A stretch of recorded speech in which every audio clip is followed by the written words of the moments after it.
Welcome back, everyone. I'm Mia. And I'm Leo. Welcome to the English Blend.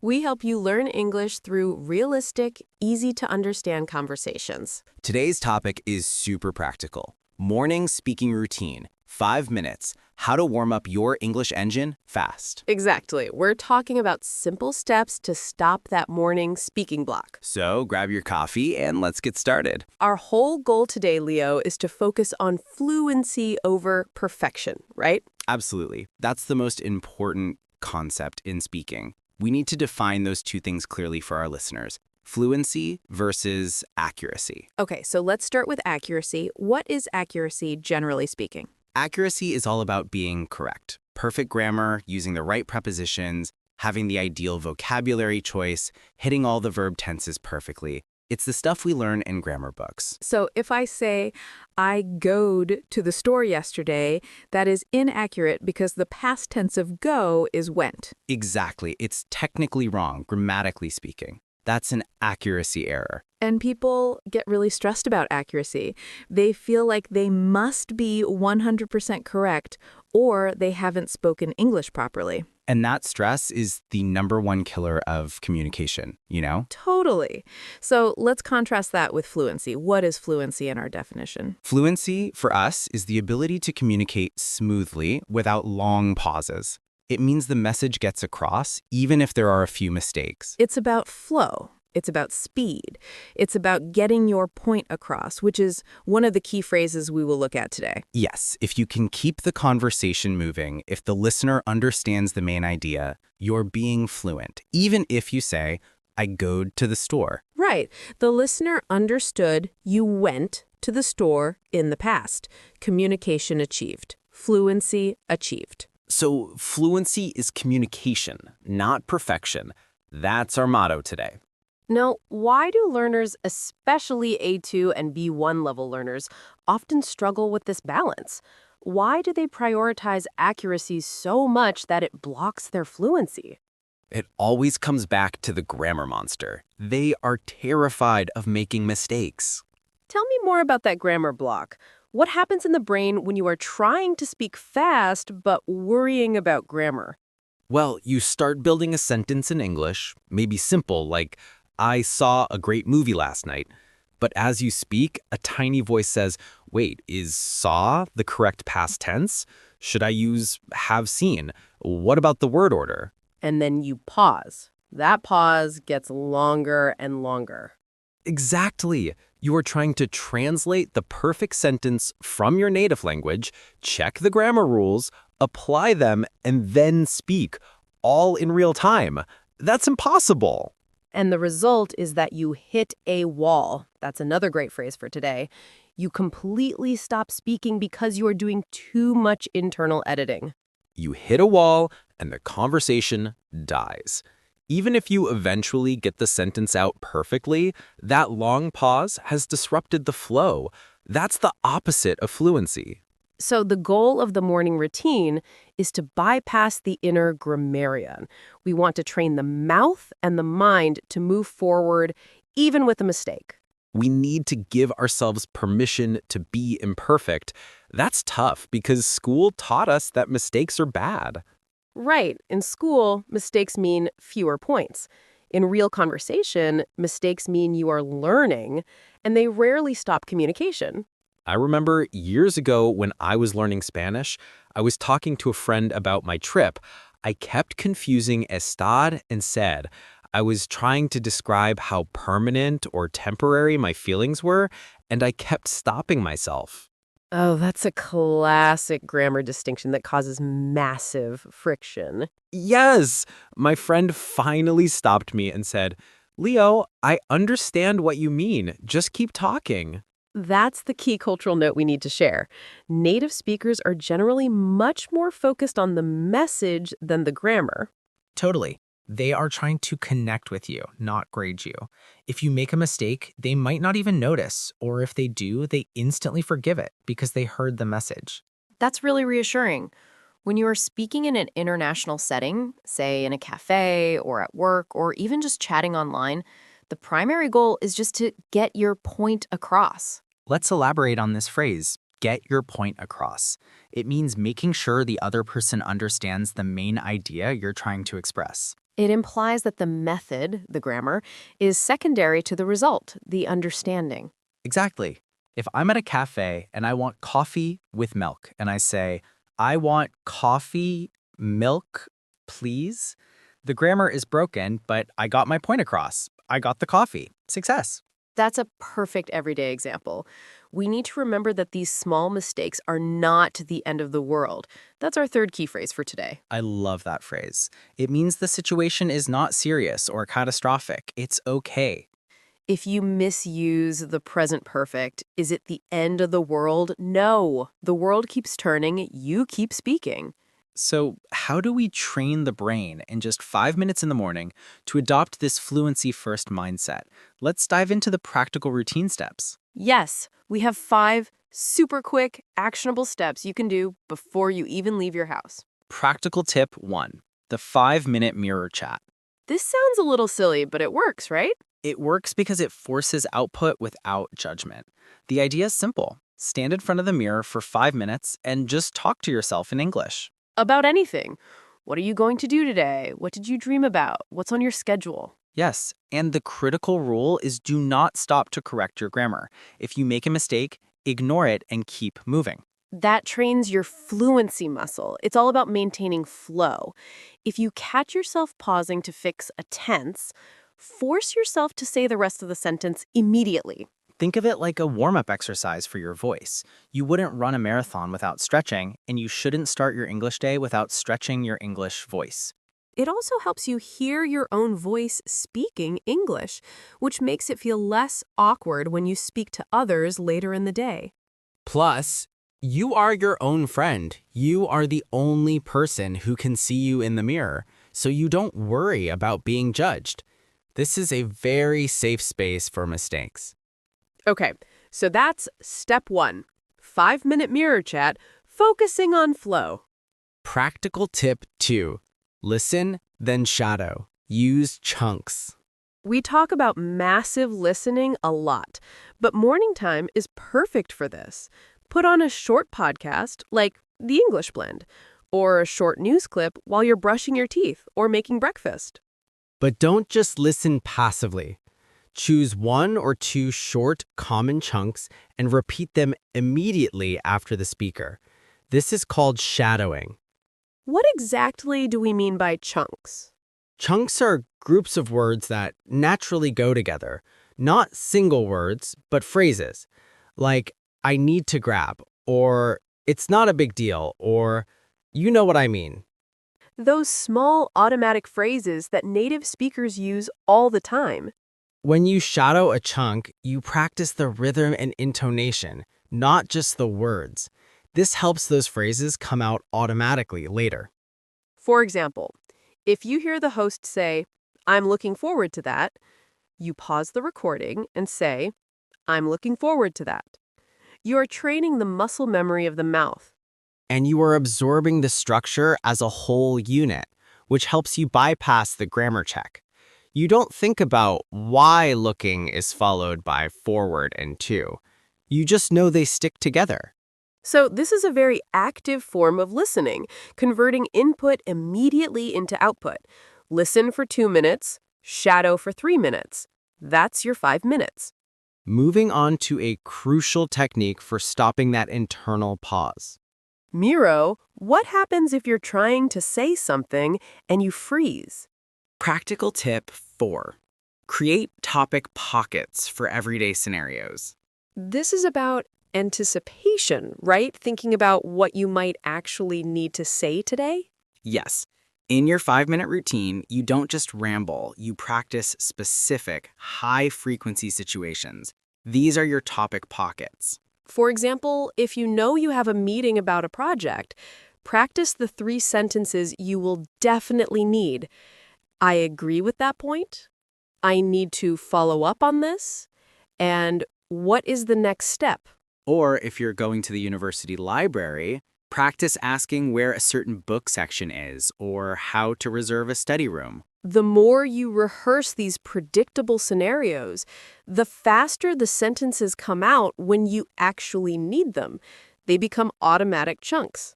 Practice the small talk pockets too. Talking about the weather, how the weekend was, or what you watched on TV last night. These are easy conversation starters. It's a very targeted approach.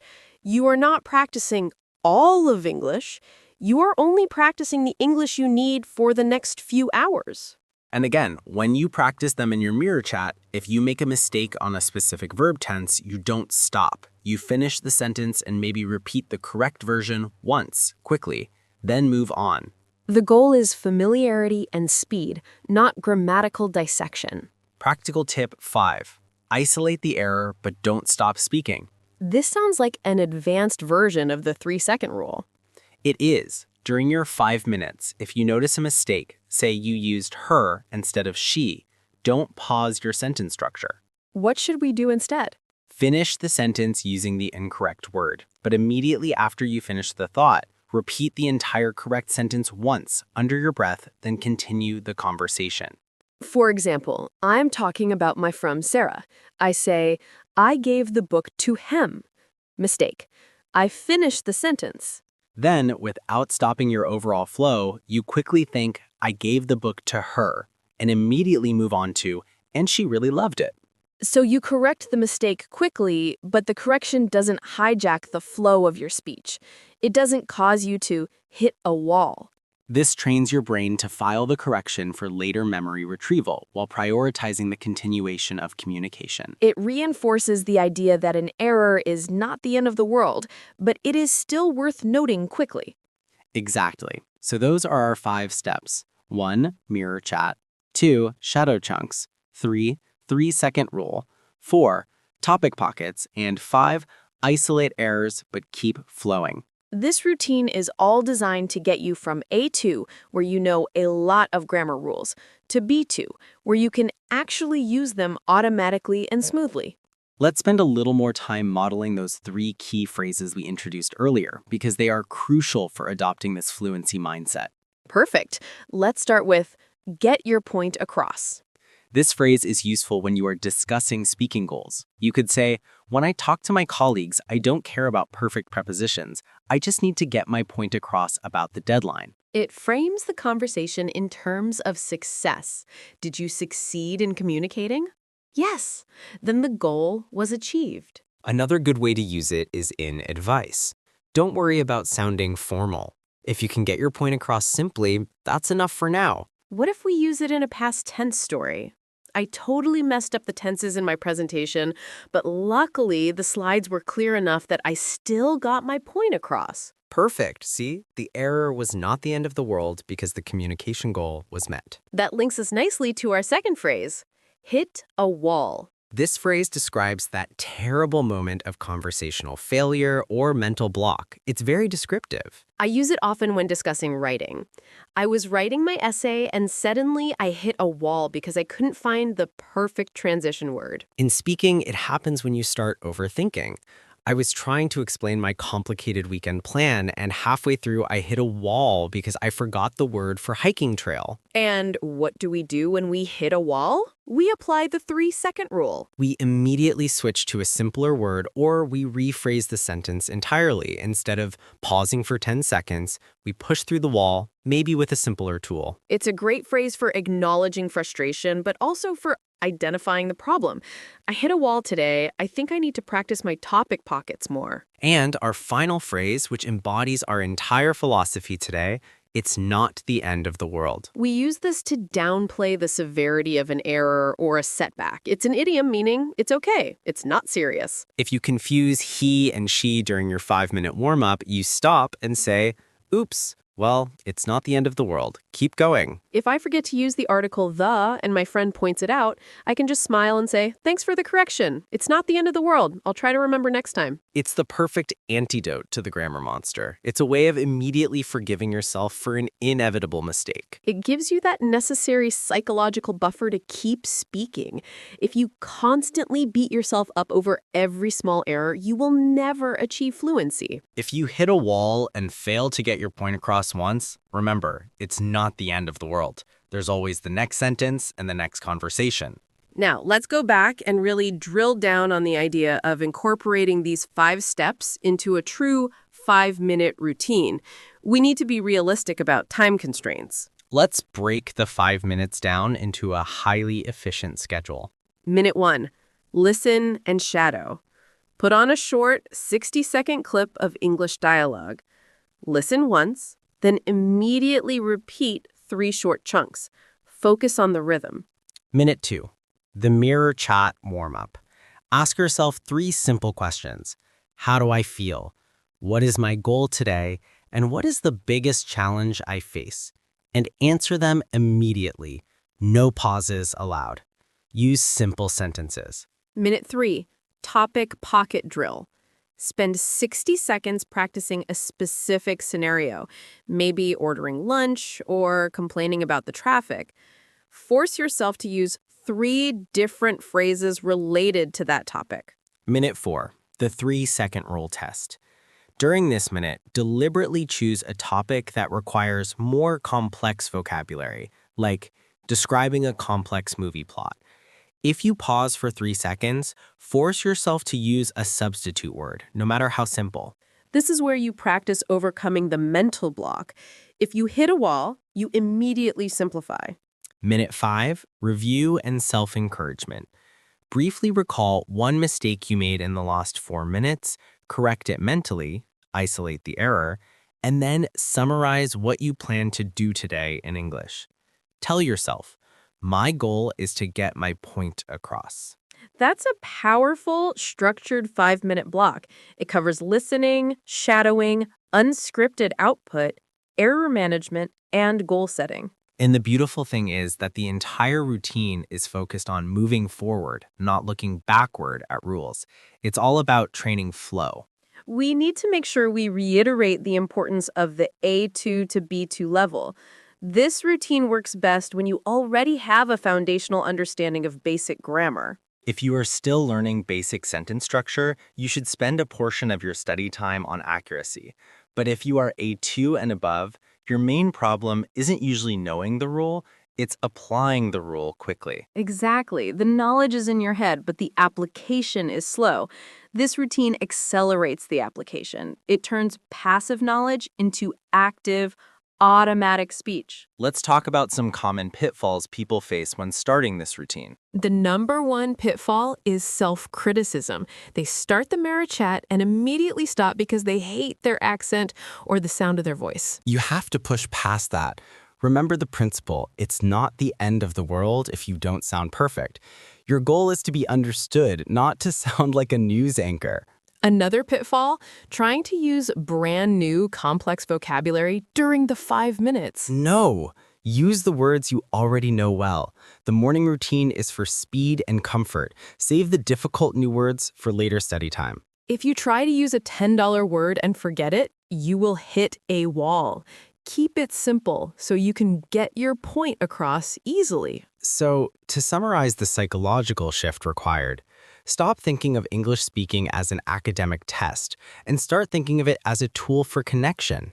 If you make a mistake, the person you are talking to will usually fill in the gap mentally. They are collaborators in your conversation, not judges. This concept is incredibly important for overcoming the anxiety that typically builds up before a conversation starts. If you warm up your voice, you reduce the anxiety. Think of that morning routine as lubricating the gears of your English language machine. You are making sure everything runs smoothly before the heavy work begins. And remember the 5-minute duration. Consistency is key.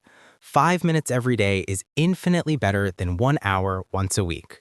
Even if you are extremely busy, everyone has 5 minutes while waiting for the kettle to boil or during their commute.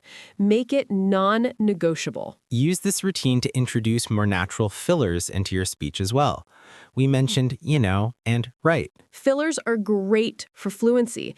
They give your brain half a second to plan the next sentence without creating a dead silence or hitting a wall. When you practice in the mirror, make sure you use fillers.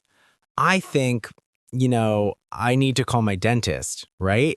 Because my appointment is next week. They maintain the momentum and help you sound more natural and friendly. Okay, I think we have covered the routine thoroughly, emphasizing the fluency over accuracy idea at every stage. It all comes back to realizing that communication is the victory. If you get your point across, you win.